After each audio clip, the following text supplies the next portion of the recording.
All right, welcome back to Justin and Donald Save America, where we uncover the hidden threats shaping our future, expose the agendas behind them, and arm you with the truth. Today, we're talking about several incredibly creepy topics, from over the top social engineering ideas to radical social control plans from our friends at the World Economic Forum. And of course, we are keeping tabs on the socialist movements in the United States. As always, I'm your host, Donald Kendal, joined by Justin Haskins. Justin, how are you doing today? I'm doing very well. I'm doing very, very well. I've got a mouse infestation at the house. So that's a catastrophe. I just had to spend a fortune rebuilding my deck because my deck has been, literally the boards on the bottom are just rotted out. Uh, you know, Paradise. the dryer isn't working. It's just You're sitting one there and test sopping wet after clothes right now. I have to start the dryer like 6 times. 6 times to dry one load. Audience, do I even need, after that, do I even need to encourage you to support the show in one way or another? Hit that subscribe button, share this content, hitting that like button, even leaving a comment on the video all helps break through the big tech algorithms that prevent content like this from being shown to more people. But yeah, we'll get to your dryer issues later, maybe if we have time. But there is a lot to get into, and I want to jump right into it, Justin. So, this first story that I have for us today is comes from a publication called Minding the Campus, and it is titled "Professors Ask If Meat Allergy Ticks Should Be Set Loose to Save Earth." So, reading from the article, it says two bioethics professors at Western Michigan University are exploring a controversial thought experiment. Should spreading a debilitating meat allergy be morally required if eating meat is considered wrong? The paper recently sparked backlash online amid larger trend of climate change scientists calling for reduced meat consumption. But one of the authors told the College Fix that the paper is just a thought experiment and not an endorsement of spreading an allergy causing ailment.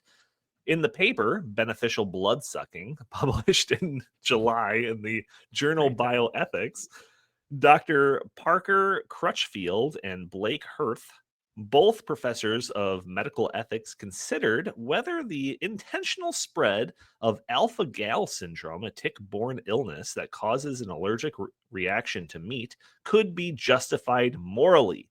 Alpha gal syndrome is caused by a bite of a Lone Star tick, which transmits sugar molecule called alpha gal into a person's bloodstream. Once sensitized, individuals can develop allergic reactions ranging from mild hives and gastrointestinal distress to potential life threatening anaphylaxis after eating beef, pork, lamb, or other red meats, according to the Centers for Disease Control report. The author wrote in their paper that the syndrome has, quote, no significant negative effects on human health so long as one avoids eating meat. So, Justin, this is, obviously presented as an ethical thought experiment, but I don't know about you, but I can't help take it at least a little seriously, especially considering, we're in the environment where we hear of all of these kind of crazy stories and activist calls for reduced meat consumption to save the planet from methane released in cow flatulence and all of that sort of stuff. I mean, some of this even dates back to the Green New Deal that we talked about, right? They specifically had some stuff in there about livestock, emissions and all of that. So is it that crazy that somebody might not seriously propose this idea? What are your immediate reactions to this? I have so many immediate reactions. I think this is amazing. This is why this show exists, because there aren't enough people talking about this. This is the kind of thing that needs to get out into the public, because the climate alarmist movement, whatever you think about climate change and the causes of it, if you actually pay attention to what the climate alarmists say, pretty quickly you'll realize they're completely insane. Right. And we've been talking about this for a long time. Back when we did all the stuff about the Green New Deal and AOC and, transforming the economy, that was back in like 2018, 2019, when she first started proposing the Green New Deal.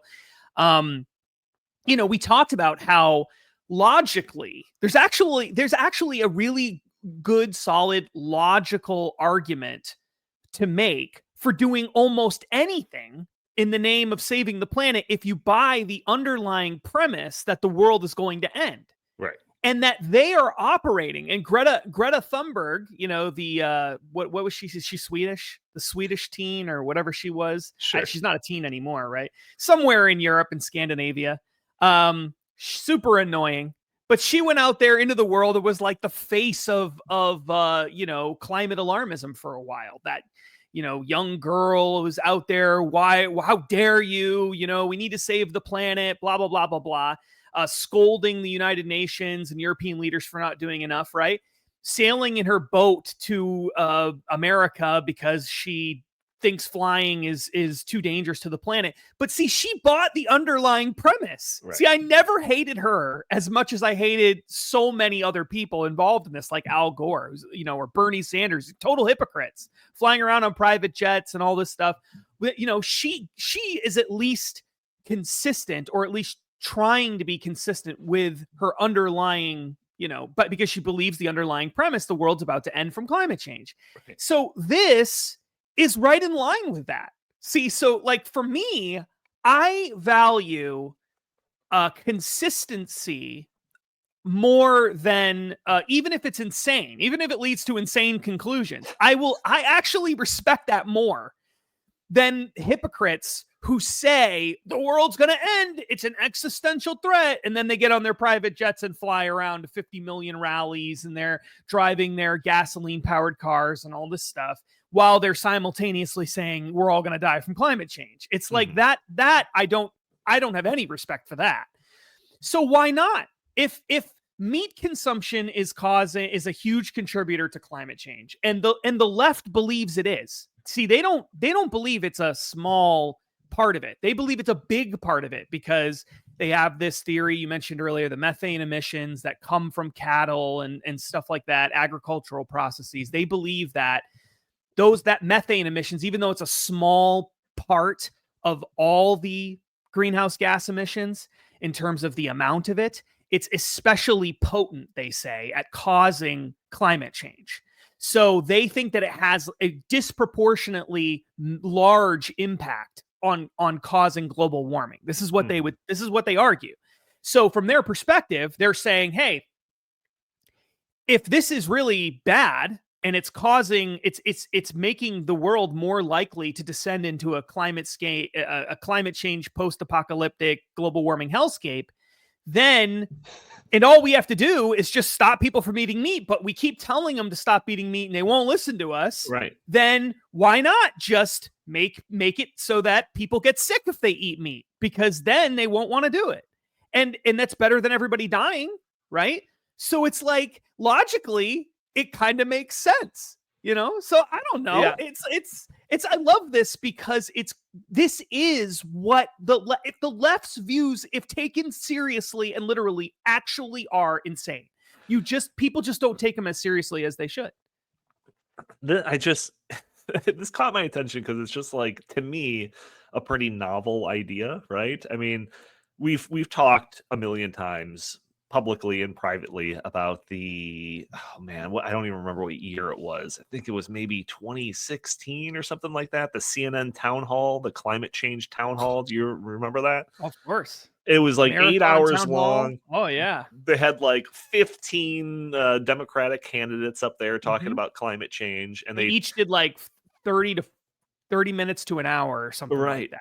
And they covered topics from population control to meat consumption to basically everything that had anything to do with climate change.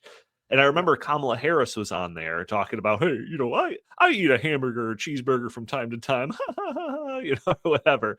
And she advocated during that town hall that we should change the food pyramid, like recommendations to be more in line with things that are protective over the planet. And I remember making a big deal out of that, saying like, yeah, so they want to change the food pyramid, not based on like nutrition, but based on the, trying to save the planet or something like that.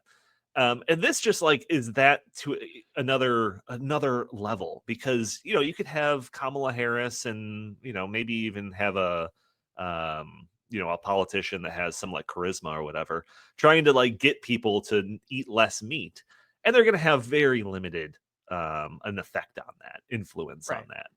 So like what could we do to actually make people do it? That's not, requiring government policy. That's not requiring just trying to talk them into it. I got it. Let's infect them with a disease that makes it so that, like it's just so crazy to me. And on one hand, we're laughing about it or whatever.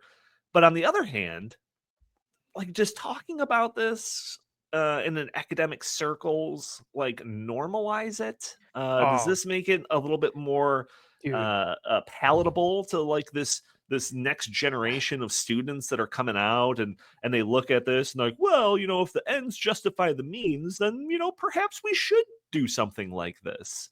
Okay, so the article, the way it's framed, based on the interview that they gave with, I think it was the College Fix, right? Which is a really good publication, by the way. You should check that out if you haven't checked it out before. It's the way they frame it is like, oh, it's just a thought experiment. Like we don't actually think that that's what people should do, right? But I think that is total crap. I think the only reason you do this thought experiment is to plant the seed in people's heads that maybe this is the right idea. Right. Why else have that? And then I want you to listen to this. So I pulled up the abstract from the actual paper itself. So this is the abstract from the paper. That's like the summary of the academic paper that they wrote. Okay. This is how they wrote the abstract for the paper. They say, the bite of this tick causes these allergies to meat. And then it goes, public health departments warn against Lone Star ticks and AGS, that's that alpha-gal syndrome. And scientists are working to develop an inoculation to AGS. Herein, we argue that if eating meat is morally impermissible, then efforts to prevent the spread of tick-borne AGS, again, that's that syndrome, are also morally impermissible. After explaining the symptoms of AGS and how they are transmitted via ticks, we argue that tick-borne AGS is a moral bioenhancer if and when it motivates people to stop eating meat. We then defend what we call the convergence argument. If Xing prevents the world from becoming Xing, meaning like any particular action, prevents the world from becoming a significantly worse place and doesn't violate anyone's rights and promotes virtuous action or character, a lot of assumptions built into those qualifications, then Xing is strongly pro tanto obligatory. Oh my God. Promoting tick-borne AGS satisfies each of these conditions. Therefore, promoting tick-borne AGS is strongly obligatory. It is presently feasible to genetically edit the disease-carrying capacity of ticks. If this practice can be applied to ticks carrying AGS, then promoting the proliferation of tick-borne AGS is morally obligatory. Now, that is not at all what they suggested in that interview that they gave, where they said, well, this is just a thought experiment. No, it's not. You're saying as a bioethicist with PhDs that this is morally obligatory, and you use the word obligatory like 4 times in that summary. Now, I would pull up the whole paper, but it's behind a paywall, and I don't feel like paying $16 to look at these insane people's ideas about ticks. But the idea is, but I'm really struggling to see how. I mean, I think they're just flat out lying when they say that this is not actually what they're suggesting. Yes, it is. Yes, it is. You are suggesting we are morally obligated to do this, and you're not saying maybe we are. You're saying we definitely are. And logic, you use logic to say logically we have to get to that conclusion. And I'm just like, So this is even crazier than the article Yeah, suggests. it's like that line of thinking Amazing. is just so like horrible. Like, could Yeah. you imagine? Let's imagine that we have to write a follow-up paper to this, having to do with like, trying to reduce people flying around on airplanes or something. So Right. let's infect everybody with a disease that makes them scared to fly or something like that. Like, Yeah. is any of these? Yes. They're all morally Yes. obligatory, to just try to save Yes. the planet. If It's an insane if thought. if X action prevents the world from becoming a significantly worse place, which they would say flying around is contributing to climate change, and we're all going to die from climate change, and doesn't violate anyone's rights, well, you don't have a right to fly around. That's not a Sure. human right. And promotes virtuous action or character, that would be saving the planet from the world from impending doom, then X action is strongly obligatory. Wait, So I don't understand. Why can't we do that? Why can't we make everyone sick? Like they get like why don't we just put in the water supply something that makes it so that when people drive in cars or fly in planes, they get nauseous. So nobody wants to do it. Why don't we do that? Like I so guess we could what and should. when you read that, there was a line talking about like the idea of developing like some sort of treatment for that disease, that specific disease Mhm. or something. So would these people be like against the development of that treatment? Something that would cure some percentage of people from this allergy to meats? It's like, no, it's better if they just stay, with the Yes. allergy. Yes. Listen to this. Listen to this carefully. Public health departments warn against Lone Star ticks and AGS, that's the syndrome, and scientists are working to develop an inoculation to Right. AGS. Right. Herein, we argue that if eating meat is morally impermissible, which they say it is, then efforts to prevent the spread of tick-borne AGS are also morally impermissible. Wow. So they're saying the scientists who are trying to stop this are actually bad morally. They're Right. doing bad things because they're trying to stop people from getting sick from this tick. That's what they're saying. And then they go a step further and say, actually, we should make people sick from the tick because we don't want people eating meat. So this is like evil genius, like Yeah. supervillain type mentality. Like this is Yeah, I'm trying to think insane. of like, is there any like historical examples of things like this? Like, well, I mean, Not in America, this isn't I like don't think. no, well, definitely not in America, but this isn't like apples to apples, but like just social engineering plans devised by socialist regimes. I mean, that's a pretty wide spectrum. But I was recently just looking up stuff on Mao Zedong's Four Pests campaign. Does this ring a bell to you, Justin?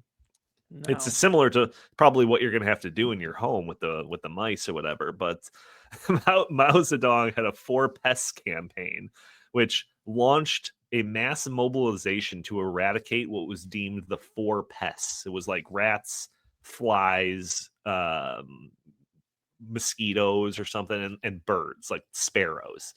And this was all in an effort to improve health and protect the agriculture. And it was the idea that like we were going to mobilize the population to just like murder rats and flies and mosquitoes and birds. And apparently they were less effective on getting some of those and more effective on like killing the birds, the sparrows. So what resulted from this was like an ecological disaster, and that like they killed all these birds, so all of the things that the birds ate thrived, and that included like crop eating locusts. So they just went wild and devastated crops like across the country.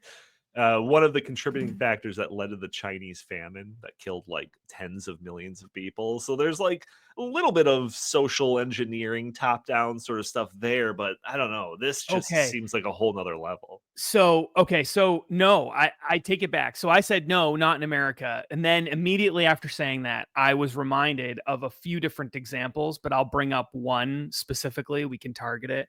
Let me see if I, actually, maybe you could pull it up while I'm talking. Just search progressives alcohol poisoning. Progressive era alcohol poisoning.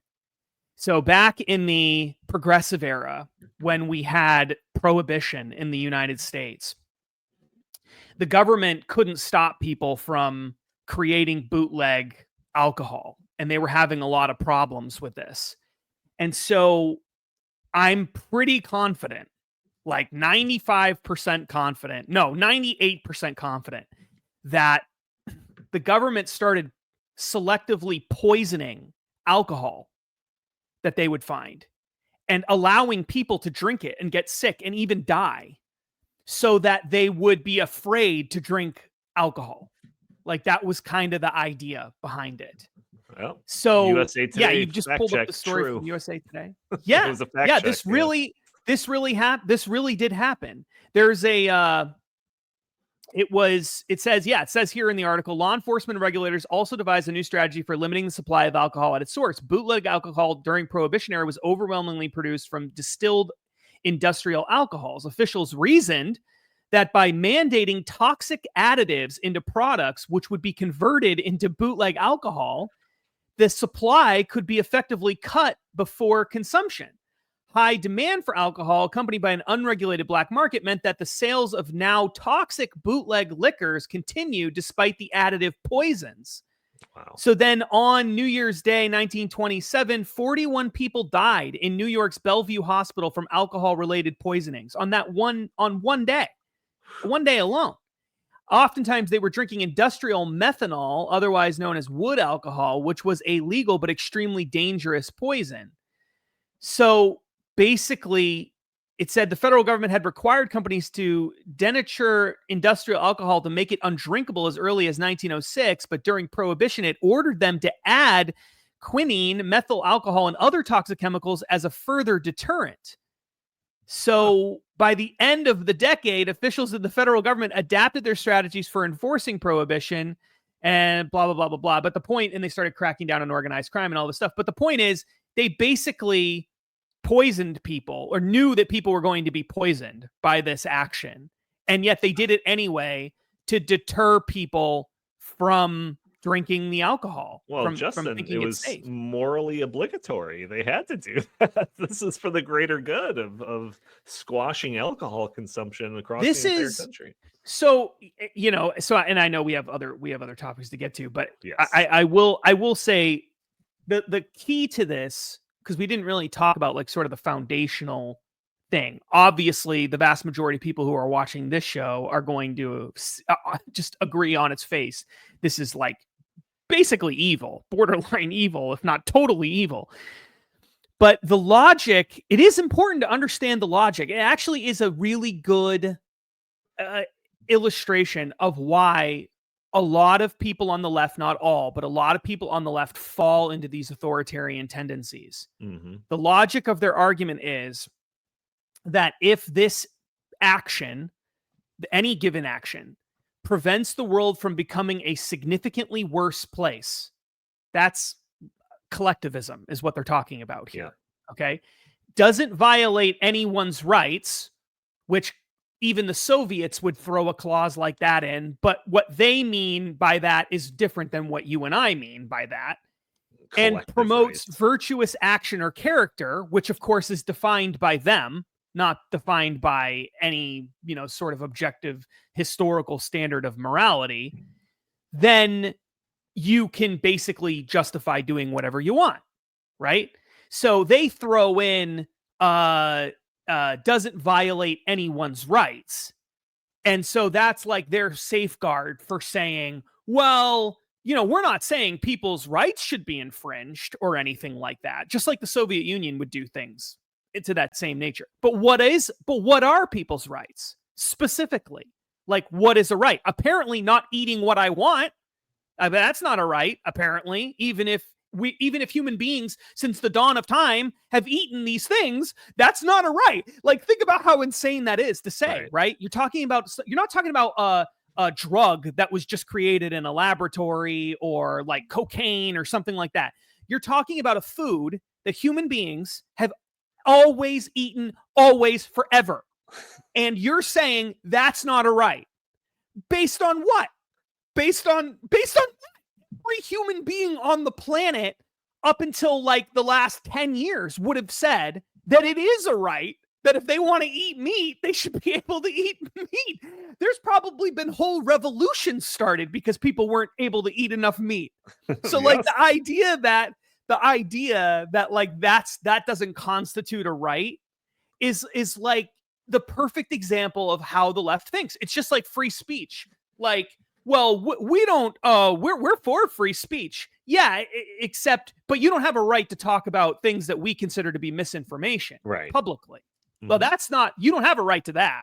Oh, so it's free speech unless it disagrees with you. Then it's not free speech. Just like it's freedom to eat what you want unless it's meat, because that's bad for the whole planet and bad for everybody. And so you don't have a right to do that.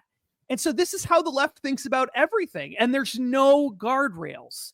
Really, there's no guardrails, because it's just whatever they think is morally justifiable, and the ends justify the means. And so this is why when the right like throws out these terms like socialism and communism and, you know, radicalism, and we apply it to the left, it's how can anyone disagree with that when people like this will get out there and they'll make these arguments? And I guarantee you there's a crap ton of people on the left who would say, yeah, this is totally right. I completely agree with this. But of course we should do this. And yet, and there's no one condemning them. Who's condemning them?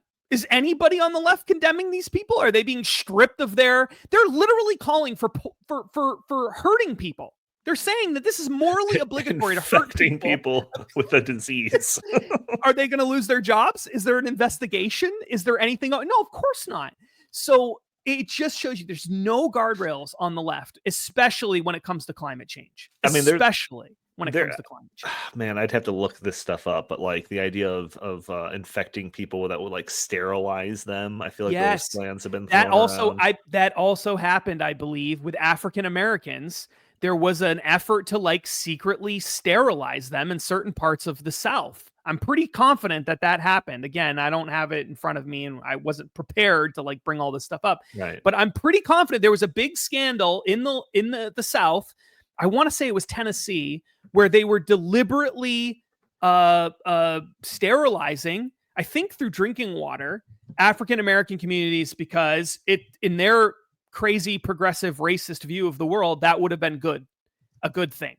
So, you know, in the whole eugenics movement on the left and Margaret Sanger and the birthplace of all those ideas, like that was very much rooted in, we don't want the stupid people and the poor people and certain racial groups to have too many kids. So we should try to encourage them to be sterilized, and we should incentivize them to be sterilized, and all of this. You're very involved in like very interested in the population control thing on the left. There's all sorts of things very much like that, where they talk about, we need to come up with incentives to get people to stop doing it, or maybe even little slaps on the wrist so that people aren't having too many kids, because having too many kids is bad for the planet and all of it. Again, there really is no guardrails. It's just whatever they think is good for the world, for the collective, for the planet, whatever, that needs to be imposed on people, whether they like it or not.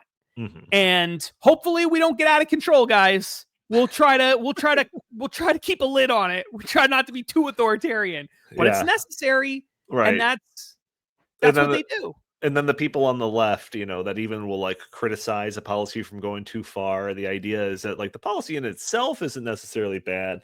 If only somebody as benevolent as me were in charge of it, then everything would be great. Well, and they have no heart of so many collectivist ideas. Yeah, and they have no the problem with those people is because there's a lot of amazing people on the left who are great people and whatever. But logically, if you believe we're all going to die from climate change, why not do this? Yeah. What's the limiting principle? What's the What's limiting the limiting principle? principle? Right. And they won't articulate that. They won't even think about that.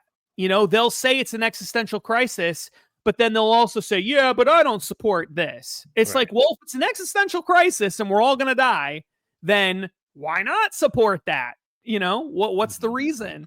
And that's the whole argument these professors are making is like, you're obligated to do this if you buy all these other premises, which most people on the left do.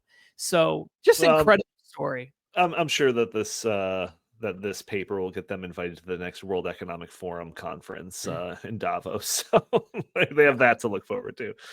All right, well, let's move on and check in on our friends at Davos. Those are our favorite people, the World Economic Forum. Justin and I have done a lot of work kind of tracking the rhetoric that comes out of that international organization and everything. So this is an interesting one. So this video that I want to play is going a little viral on X recently, despite the fact that the video itself is like a year or so old. I don't think I've ever seen it, and I, like I said, I feel like I'm somebody that pays closer attention to the World Economic Forum than most, so I'm assuming that all of you haven't seen it either. So this video is of Patricia Poppe, the CEO of California utility PG&E, speaking at a World Economic Forum event.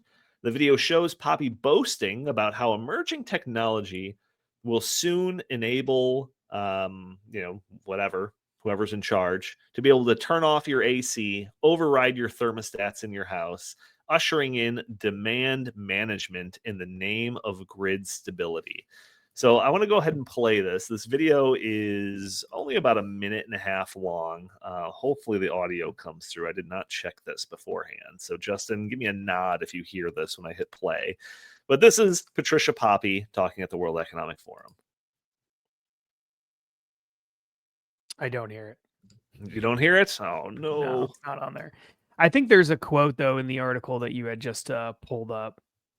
Beware the smart grid one. Oh, sure. Yeah, I'll have to read it. So the state took a very aggressive action to send out emergency text to all of the California cell phones, and instantaneously 2,500 megawatts came off the system.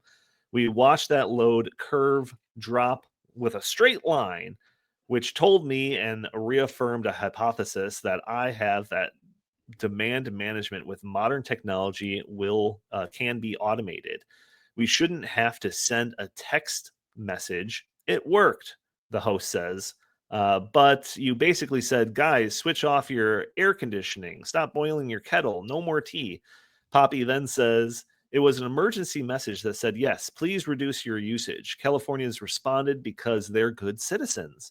But what it says is that it could be automated with smart devices, Wi-Fi communicating devices, and electric vehicles as a power resource. Bidirectionally power resource back to the grid would be even an additional asset. This is a technology that has never been available in all of our years of delivering energy, and electricity in particular, to the people of the world. We can now manage demand and have the right use at the right time. It will happen, and I'm very optimistic. So she's very optimistic. So this is, and I, if you follow us, you can follow us on X at Emerging Issues X, where I posted this video, and you can actually hear her saying all of this stuff for yourself. It's very interesting, but basically, so she's coming from California.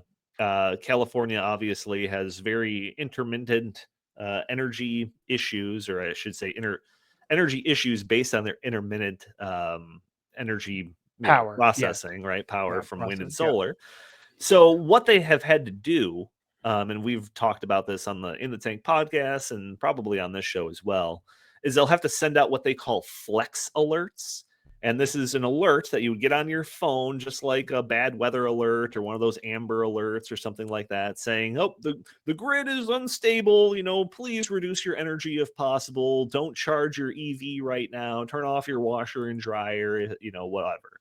So that voluntarily people would, all right, fine. Yeah, I guess I'm not, I should probably turn off those lights in the other room. I'm not even in there. That sort of thing lowers the demand on the grid and potentially averts brownouts and blackouts, that sort of thing. But what she seems to be saying here is that we'll be able to do all of that automatically, and that we won't even have to just rely on the people to do it. We'll have the technology embedded, the sensors, Internet of Things embedded in all of this, where it could automatically be switched off. And I didn't even catch it until I read these words for myself and not just listened to it, but where she was specifically talking about electric vehicles and the idea that they can draw energy out of the electric vehicle to go onto the grid. So it could drain your EV battery in order to stabilize the grid. You're basically turning your car into a battery backup system for the grid. And she's talking about this as if it's like the most wonderful thing in the world. So, Justin, what are your thoughts on this one? This is another one of these examples. The ends justify the means. The good of the collective, as determined by the elite running the institution, is what decides whether you have to be forced into participating in whatever sort of program they want. The technology, which she acknowledges, I mean, this is what makes this possible. In previous eras, they couldn't do things like this. They talked about doing things like this, but they couldn't actually do it. And so the technology is going to make it easier and easier and easier for them to do all kinds of really creative ways of imposing collectivist goals on people. That's essentially what she's saying. And isn't that great? I'm very optimistic about it because, we need to do that. Is her. Notice that her solution, which is really interesting, right? She's a energy executive for an electric. I mean, she's head of electric company, I believe, right? She's an executive at an electric company. Uh-huh. Her goal is not, we should just have more power. We need more power capacity so we can generate more power to meet consumers' demands, which is how a free market system works. The consumers want more power so that they don't have any disruptions in their lives. So if you people who are running the energy company want to keep the customer happy, you have to keep producing more and more power to meet our demands, right? Even in a properly functioning democratic republic, that's how it should work, where you have a quasi-public or public utility company that's supposed to be acting on behalf of what the people themselves want. Do the people of California want their electric cars to be used as batteries to go have their energy sucked out and go to the power company? Do they want to have all their various electronic devices automatically turned off whenever these elite? No, of course not. So notice, even from a democratic socialist perspective, this doesn't really make any sense because this isn't what most people want, right? So these people are not doing any sort of there's no market demand for any of this. Nobody wants that. No customer wants that. They're doing it despite that.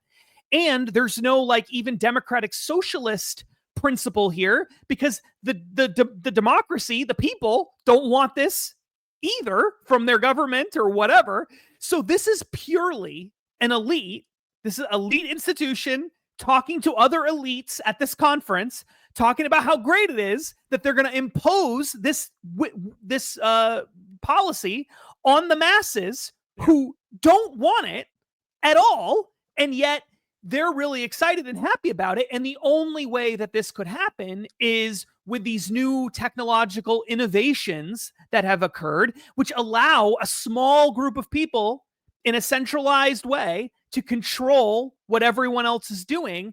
And that is fundamentally the most dangerous part of this next industrial revolution that we are in right now, in the earliest stages of. That new technologies are allowing elites, a small number of people, to easily control everybody else, whether they like it or not. And that in ways that was never possible before. And that is really, really dangerous.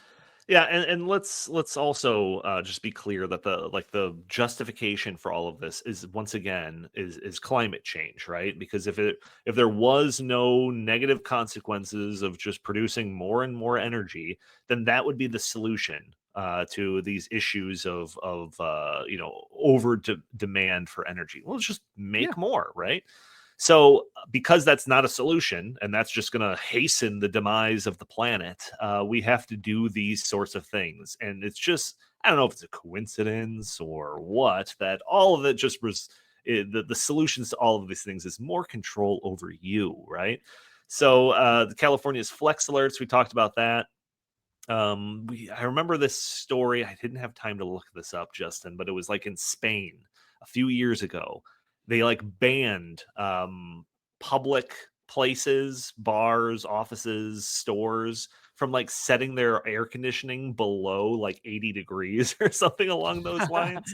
And then there's a whole rash of now this is playing with that like market, demand for creative solutions like that.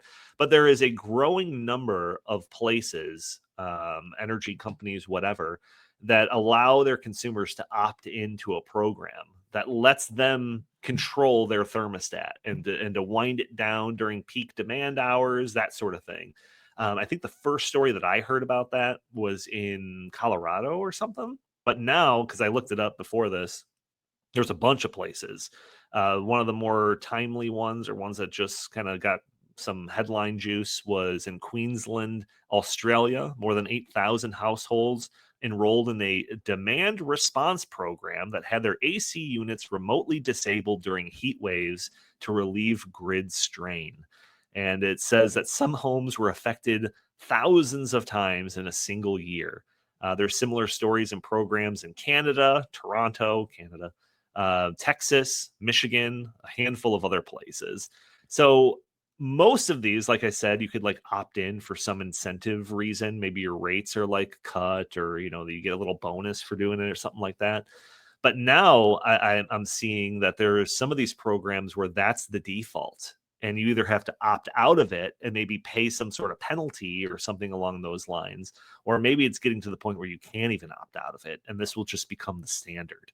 So I would definitely expect to see this sort of thing become more common. And again, like you said, the technology just wasn't, your thermostat wasn't plugged into some central thing before where this could even be an option. But now with all of this stuff, it certainly is becoming a means of social control by these people. Yeah, and this is the danger of, this is where the, again, going back to like our early socialism days, one of the things that we noticed was that in the old days, the communists and socialists had to kill everybody or imprison them or exile them to get even basic rules imposed. Like something like this would require imprisoning people and stuff if they really wanted to make sure that it happened. Right. And we are entering a world where you have true fascists, not what the left calls a fascist, like true fascists who work in, governments working hand in hand with big corporations, which is the heart of fascism, to impose their will on people. But they don't need to kill people. They don't need to round them up and throw them in the gulags to get what they want anymore. They can now silence you through, social media and all of that other stuff. They can adjust your thermostat if they want. They can take the energy out of your car. They can, potentially disease meat so that you don't want to eat it anymore. Like they can do they have these technological innovations, right? That it would have been so hard for them to do any of this kind of stuff in the past. And now it's just becoming easier and easier and easier. Where you're becoming controlled and you don't even know it, sort of a thing, right? It's like in the future, you'll own nothing and be happy. This is like, you'll be controlled and you won't even know it. You won't even realize it. It's another thing to just keep on this is like, this is why it's this sort of thing is why people on the that are kind of aware of these things are so worried when you hear the word smart cities or you hear the word 15-minute cities. Yep. If you look up 15-minute cities right now, you'll see like, oh, conspiracy theories about conjured by people on the right about 15-minute cities. And it's like, no, it's because of this. It's because it provides the infrastructure for us, an incredible amount of control over you. There was one of my favorite stories when it comes to smart cities. Oh man, I forget. It wasn't World Economic Forum, but it was one of these other international organizations along those lines that had this big thing on smart cities. I think we talked about this in Dark Future book. But one of the things that they highlighted in one of their mapping out what a smart city would look like was this thing called Flush.me, which was like an app that Do would remember basically tell people whether or not it was like a good time to flush their toilet to prevent like overloading the sewer systems in the city or something like that. And it's like, yes, that's what we want. When the people of like the 80s were thinking about what the future was going to look like in 2030 or something like that, I bet they thought, flying cars and an app that allows me to flush my toilet when I want. It's like, Yeah. this is that's it's just a level of social control that is unfathomable. But these people at the World Economic Forum, that's their like day-to-day life, is just thinking about these things They and love it. being able to foster that sort of control using these sorts of emerging technologies. It's Yeah, a they it's love a it. common link between like all of these things. But all right, let's move on to our last topic of the day, and this is going to be our stopping socialism segment. This week we're going to be talking about this Wall Street Journal article titled "Mamdani May Herald a New Kind of Class Struggle." So the author of this article discusses the current state of socialism like rhetoric in the United States, framed around Zohan Mamdani, the Democratic Party candidate for the New York City mayoral race. So I just want to read a little bit from this article and get your take on this, Justin. So bear with me while I read some of this. It says, the temptation of socialism for callow youth has been strengthened in recent years by a couple of factors. First, the drifting into distant memory of the Cold War. Growing up in Britain in the 1970s and 80s, I can attest that the appeal of socialism was always tempered by the reality that the place that most proudly called itself socialist was a prison colony for very poorly remunerated serfs. The Soviet Union and its satellites were poor advertisements for an ideology their name proclaimed. Today, socialism doesn't immediately conjure gulags, though it should. Capitalism doesn't immediately conjure economic and social nirvana either. When I was in my 20s, the faces of socialism were those of semi embalmed members of the Politburo and crusty old trade union leaders with bad breath. In America today, the leading advocates of socialism are Mr. Mamdani and Representative Alexandria Ocasio Cortez, our 30 somethings from New York whom you might not mind matching up with on a dating site. The second factor has been the mainstreaming of far left ideology in education. He goes on to talk about college campuses and how the idea of berserkly, which I thought was pretty clever, in the 70s was a joke, but now it's almost become standard in campuses across the country. And you've got 22-year-olds emerging from these institutions with a warped view of the world, their minds filled with silly yet corrosive ideas about decolonization, constructivism, intersectionality, and white man's guilt. But the big difference now is in the past, we could rely on the relentless economic logic of capitalism to fix these things, especially for these overeducated that are in pursuit of a job, career, steady accumulation of income, wealth, and a stake in the country would dim that allure of socialism. How many kids who had Che Guevara shirts and busts of Karl Marx are now thriving in law and financial firms? But what if that is no longer the future that awaits these capitalists in chrysalis? The author goes on to talk about the AI revolution and how jobs are being threatened. The very jobs that these people coming out of college, getting into the real world, would be inhabiting. He references a study published by Microsoft last month that found that among the 40 jobs most at risk from AI are personal finance analysts, management analysts, and public relations specialists. So the author concludes this by saying, all that expensive education and no prospects at the end of it. It's enough to make Marxism, Leninism start to make sense. Polling indicates a lot of these people are voting for Mr. Mamdani in November. It seems likely to cement the great political inversion of the past 50 years, in which the educated elites are moving left and people without a college degree have embraced the Republican Party. So, Justin, I think there's an element of this that we've, basically grown up in, this like idea of champagne socialists, that sort of thing. But maybe this AI revolution might hasten, and by this author's words, cement this idea of socialism being propelled by overeducated elites and not the armies of laborers that Marx envisioned. What are your thoughts on this? So I think that I understand the logic. The logic is that you're going to have all these highly educated people who won't have jobs. They're going to be some of the first people who are thrown out of this, won't be able to get jobs. And they don't have skilled labor, a skilled labor background. They're not going to be able to go become a plumber if they've previously been a lawyer. A lot of them are just never going to do that. And so some of those people, are maybe they're liberals or they might be conservatives or liberals or progressives even, but they're not necessarily socialists. Historically, socialists, it's the working class people where you get that, lower income people. Well, and so if they don't have it, then they're going to turn to socialism.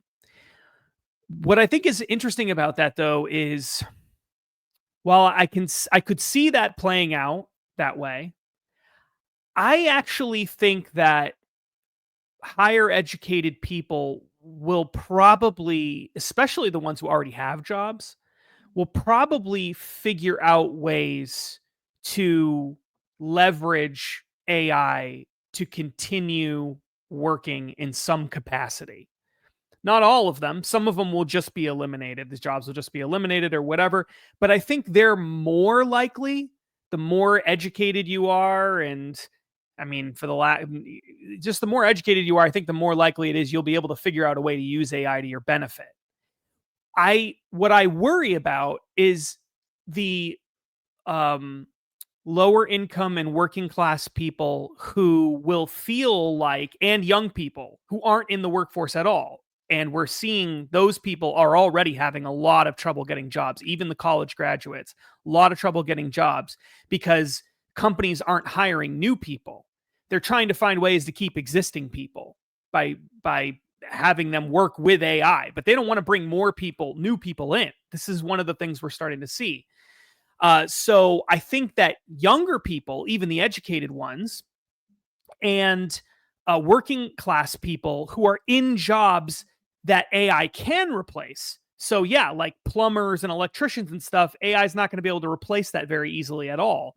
But there are a lot of jobs where you're working in retail, or you're working at a restaurant, or you're working, sort of a real entry level type job as a receptionist or something. And those kinds of jobs can be replaced by AI.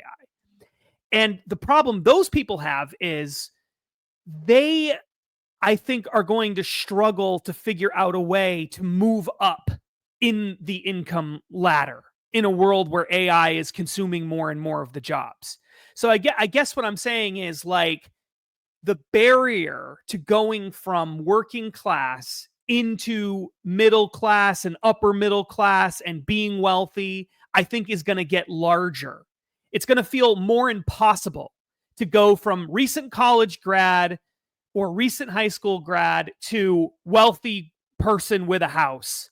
that's going to feel harder and harder and harder to do, because the old playbook was you go to college and you get a good job and you make lots of money because you went to college, and then you get to have all these things. Right. But now those opportunities are closing because AI is taking all of that work now at the entry level positions of a lot of these different industries. So the barrier is going to feel to a lot of these people like, how am I ever supposed to break in?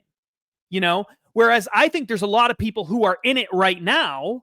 They're not just going to start mass laying off all the lawyers. The lawyers will just, who are already there, will figure out ways to justify their jobs and use AI to their benefits and shift the kinds of things they do. There's an unwillingness for companies of all sizes to just mass eliminate jobs that they already have. But it's very easy for them to say, we're just not going to hire any more people. That's much, much easier for them to do. And so I think that is a problem for, it's a problem for working class people. And I guess what I'm saying is, like, these categories almost don't apply anymore. I think the real categories are not like the educated people and the people with lots of college degrees and all of that versus the manual labor people. I think it's more like, do you fall into the category where you're already in a position that's really good? You've already cemented yourself as, I've got a job. It's a well-paying job. I'm in a position where I can be valuable, and I'll just figure out a way to sort of rework my situation. Or are you trying to break in from nothing? And I think it's the people who are trying to break in from really low-level jobs and newly college grads and newly high school grads. Those people, I think, are going to have a lot of trouble breaking into the system, because the quote-unquote entry level, I mean, think about it, right? The entry level job and the interning and all of that stuff was the way that people in our generation broke into companies and industries when they had no experience, right? You go work some low level job and you work your way up. We both did that literally in our history. We both started as interns in Think Tank World. We started as interns. We then got entry level basic jobs, which both of them, by the way, don't need to exist today. Right. Like, you were basically doing very low level, like media tracking, type tracking and stuff like that. We don't and have tracking. that job.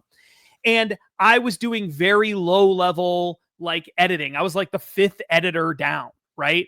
Both of those jobs could be replaced now by AI easily. And in fact, the company we work for is the same company we started with then. They don't have those jobs anymore, basically. Those jobs don't exist, right? We don't have someone who was in the job that you had back then, and we don't have a really low-level editor like I had. We just have eliminated those jobs.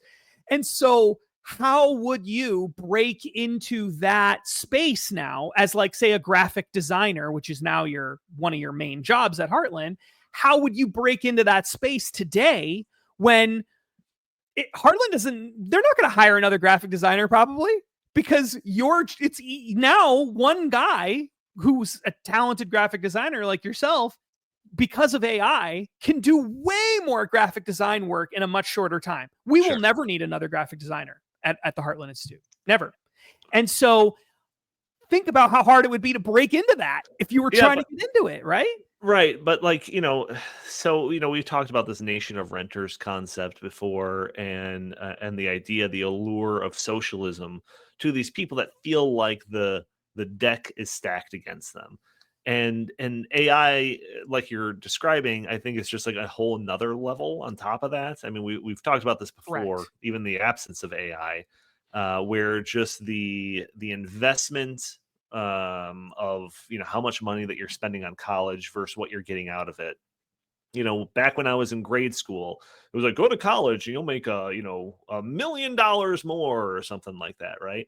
And then That's right. over time, it's like that amount of money that you're expecting to make out of college is going down, and the amount of money that it costs to go to college is going up to the point where it's like, is it even like a great investment anymore?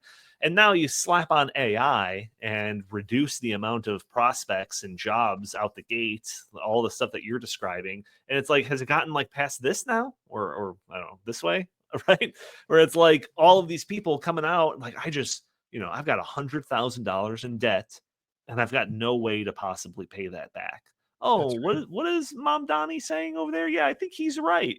Like I could see Yeah, that. And then on the other side of the spectrum, totally agree. the vocational jobs, like we were talking about, there is this episode of South Park that's probably like a year or so old, and it wasn't about AI, if I recall correctly. It was about the idea that like your modern person doesn't know how to like change a tire, doesn't know how to like fix some random thing in their house. So they're constantly having to call these like repairmen or plumbers or engineers or whatever. And over the course of the episode, the vocational job people were just like incredibly wealthy.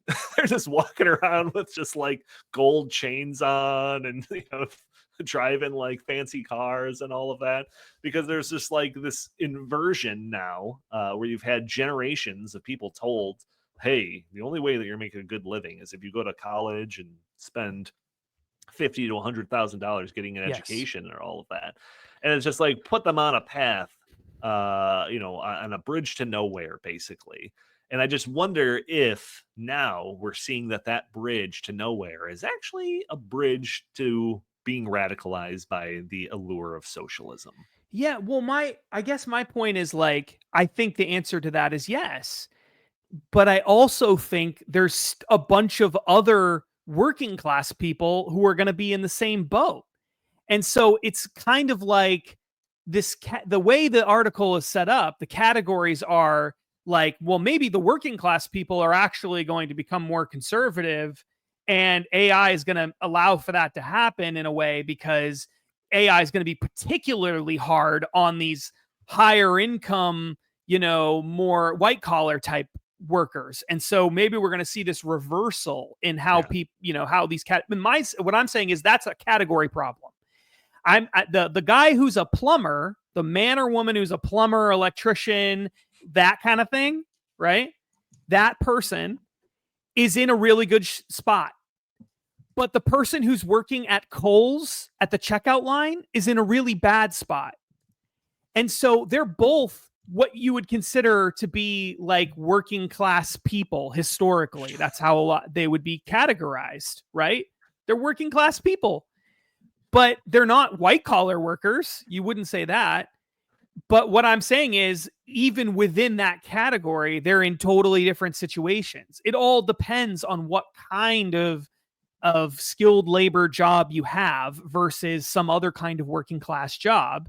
And it all depends on what kind of position you're in when you're in this like white collar job situation. You're a lawyer or whatever. It all depends. And my point is like, I think the bigger category difference is not going to be the white collar workers versus the blue collar workers. It's going to be the are you in an industry or trying to get into industries where the barriers are now getting larger and larger and larger. And if you're already in, then you're probably going to be fine. But if you're not in, it's going to be almost impossible for you to get in. And you're gonna have to figure something else out. All right, so let's wrap up the show. But you mentioned you were talking about plumbers, and you're like, or women, So a nice little catch there to not offend all of the women that are watching this. But I had to look it up. So Justin, take a guess. I'm gonna say 7%. Okay, so Justin's guess is 7% of plumbers in the United States are women. I'm just dragging this out so that everyone else that's listening to this can think about it and come up with their own guess before I reveal to you the answer. According to the Department of Labor, this is an article from 2022. According to the Department of Labor, only 1.4% of plumber workers are women.